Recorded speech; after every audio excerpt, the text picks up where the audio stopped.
Coke machine. Sorry, pardon me. Coke machine for real fishing. So, I don't know if any of you guys caught me on Instagram there. We went live on Instagram. I'm figuring out how to do live things throughout all these different platforms. It's kind of nifty. Anyway, so the scoop was that I was fishing a place close to shore here where there was you know, a bit of a mound that I often fish in the summer. There's like not a lot of structure out here, but that's a little piece of structure.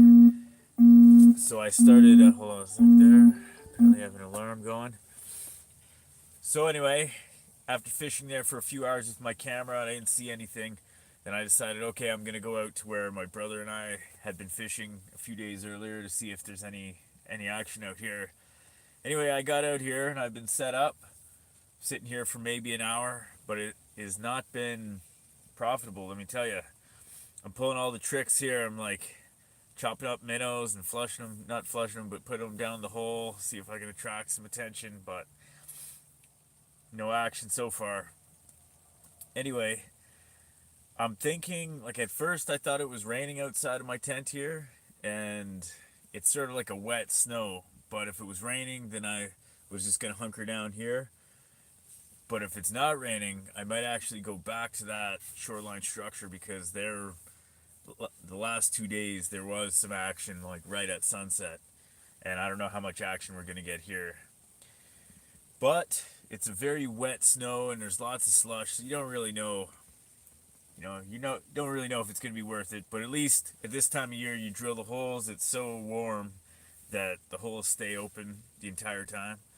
So you don't have to drill new holes. It's like I basically just got to slide my tent back there and I'm ready to go. Another thing that was kind of interesting when I was sliding everything over here was that there were a few spots where there was so much water that my flip up hut was like floating on the surface of it. Made me think of the soft water season.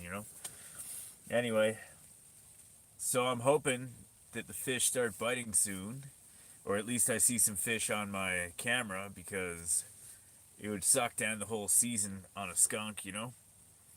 But you never know. That last hour of the bite is often the best, I've found.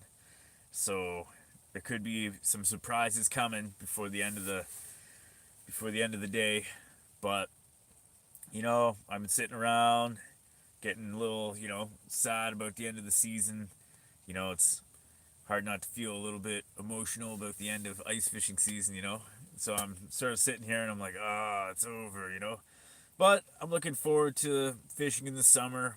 I also do enjoy like archery and stuff like that. That is a lot easier to do in the summer. Canoeing, you know. I sometimes get up to some fly fishing, hiking around, booting around in the forest where right now it's like you really don't have much access because it's so snowed in. So I'm gonna be going out with my brother doing some ice out trout sometime when the ice finally comes out. Uh, Usually try to get out to a couple of the stocked lakes, every spring to see if we can try to catch some of the splake that are out there. Splake, specks, rainbows. If you look at the Fish Online website, you can find all sorts of different lakes that have all kinds of different stocked fish that are usually open all year. There are exceptions, like I know with brookies there aren't. There are certain restrictions to them, but with splake and like rainbows, it generally is that they're open all year. So that'll be my next plan.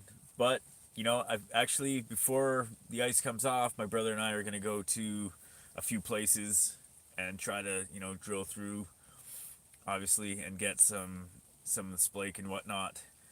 Some places north of Sudbury. There's a few places around here that I will hopefully check out, before everything melts.